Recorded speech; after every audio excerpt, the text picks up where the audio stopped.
you ever do something that felt like a good idea at the time, but halfway through you realize you might have made a terrible mistake? Yeah, that was me last summer.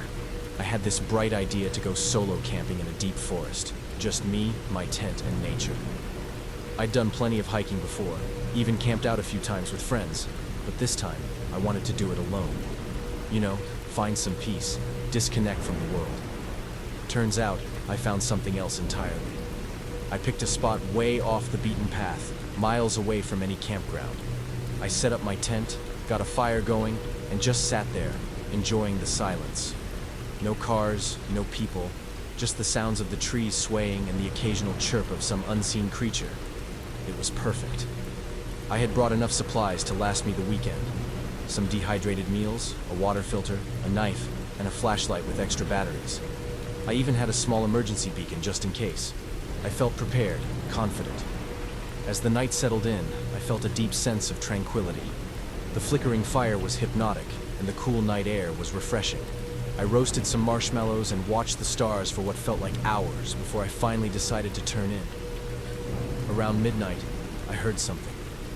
At first, I thought it was just an animal rustling through the brush, but then I noticed it wasn't just random movement. It was slow, deliberate, like someone, or something, was pacing just beyond the firelight, staying out of sight but close enough to let me know it was there. I tried to shake it off, maybe a deer or some other curious animal. But then I heard something that made my stomach drop. A whistle, not a bird, not the wind, a clear human whistle, just 4 notes, simple but eerie as hell. I froze. I knew I was completely alone out there. No other campers, no hikers, no roads nearby. Just me. Then, after a few seconds, I heard it again. The same 4 notes, a little closer this time. I grabbed my flashlight and aimed it into the woods. Nothing. Just trees and darkness. My fire suddenly felt pathetically small. I tried to rationalize it. Maybe another camper was nearby. Maybe they saw my fire and were just messing with me. But then I thought, if there was someone else out here, why wouldn't they just announce themselves? Why creep around in the dark, whistling like that? I sat there, listening, heart pounding. And then I realized something even worse. The forest had gone completely silent. No insects, no wind, nothing. Just dead, suffocating stillness. Then, twigs snapped. Close. Too close. I wasn't about to wait and find out who, or what, was out there. I grabbed my knife, doused the fire, and slipped into my tent. I figured if I stayed quiet, maybe whatever it was would lose interest and leave. Minutes felt like hours as I lay there, barely breathing. Then, footsteps. Slow, deliberate footsteps, circling my tent. Then, the zipper on my tent started to move. I lost it. I lunged forward and shouted as loud as I could, slashing wildly at the zipper with my knife. I must have hit something because there was this guttural, unnatural screech, nothing human, and the sound of something running into the woods, crashing through the brush at an impossible speed. I didn't waste time. I grabbed my bag, my flashlight, and I ran. I ran faster than I ever have in my life, straight back the way I came, not stopping until I saw the first hint of morning light. When I finally got back to my car, I was shaking so bad I could barely get the key in the ignition. As I sped away, I realized something terrifying. I never saw what it was. When I got home, I told a few close friends about the experience. Most of them laughed it off, said I let my imagination get the best of me. But one friend, a guy who grew up near that area, looked dead serious. He told me that locals avoid that stretch of forest. They say people disappear there. No bodies, no explanations. Just gone. That night, I couldn't sleep. I kept hearing the whistle in my head. Those 4 simple notes over and over again. Then, around 3 a.m., my phone buzzed. A text from an unknown number. "Did you make it home safe?" I stared at the screen, heart pounding. I didn't reply. A few seconds later, another message. "We saw you." I locked my phone, threw it across the room, and buried myself under my blankets like a kid afraid of the monster in his closet. But this wasn't just fear. This was something else. something worse. The next day, I changed my number. I don't go camping alone anymore. And if you're thinking about it, maybe just don't.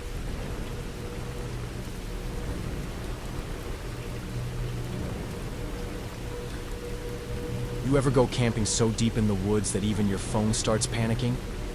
Yeah, that was me and my two buddies, Ryan and Jake. We thought it would be fun to unplug, escape the city, and just live off the grid for a few days. Big mistake. We found this remote campsite on a survivalist forum. No trails, no designated sites, just pure, uncharted wilderness deep in a national forest. Sounded perfect. We packed light, but brought all the essentials: tent, food, knives, and of course, a bottle of whiskey for those campfire stories. The first day was great.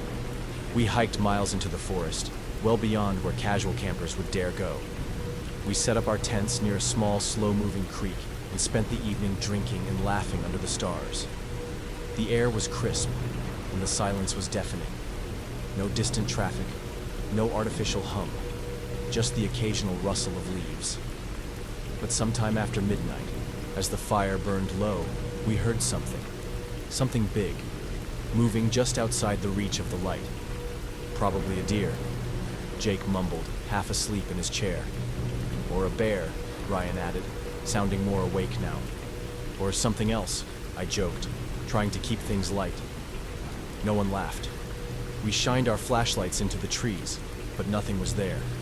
Still, I had this nagging feeling, like we were being watched. But whatever. We called it a night and went to our tents. Around 3 a.m. I woke up to footsteps, slow, deliberate, right outside my tent. Not animal-like, too precise.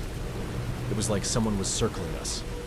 My heart pounded as I gripped my knife, barely breathing. The footsteps stopped just inches from my head, separated only by a thin layer of nylon. I held my breath, and then, silence. I stayed like that for what felt like hours, but it was probably only minutes. Finally, I mustered up the courage to whisper, "Ryan? Jake?" No response. Then, from the other tent, I heard Ryan's voice, low, shaky. "Did you hear that?" Jake's voice came next. "Yeah." None of us dared unzip our tents. We just waited. Eventually, the sounds faded, and somehow, we fell back asleep. The next morning, we found footprints. Human footprints. Barefoot. They circled our tents several times before vanishing into the woods. The prints were deep, meaning whoever left them was standing there for a long time, watching. We debated leaving, but we had 2 more nights booked, and none of us wanted to be the guy who chickened out. So, we stayed. Another mistake. That night, we kept the fire burning big and bright. We stayed up late, pretending like we weren't all on edge. But eventually, exhaustion won. Jake crashed first, then Ryan. I stayed up a little longer, listening, just in case. Somewhere around 2 a.m., the noises started again. Only this time, it wasn't footsteps. It was whispering. Dozens of voices, overlapping, just outside the firelight. Some fast, some slow, all urgent. I froze. My mind was racing. Was it the wind? The trees? No, these were voices. But I couldn't make out what they were saying. Just hushed, frantic whispers, circling our campsite. I grabbed my flashlight and shined it toward the trees, and the moment the light hit, everything went silent. Nothing, just darkness. I woke Ryan and Jake, and we agreed. Enough was enough. We weren't waiting for sunrise. We packed up in record time and started hiking back, guided by our phone flashlights. But here's the thing. Our trail markers were gone. The ones we had set up earlier vanished. Like someone, or something, didn't want us to leave. Panic set in fast. We stumbled through the woods, barely able to tell if we were going in circles. And then we saw it. A figure, standing between the trees, tall, impossibly thin. Its arms hung at unnatural angles. It wasn't moving, just watching us. We ran, didn't look back, just ran. We didn't stop until we found the road, where our car was still parked. We jumped in, locked the doors, and floored it out of there.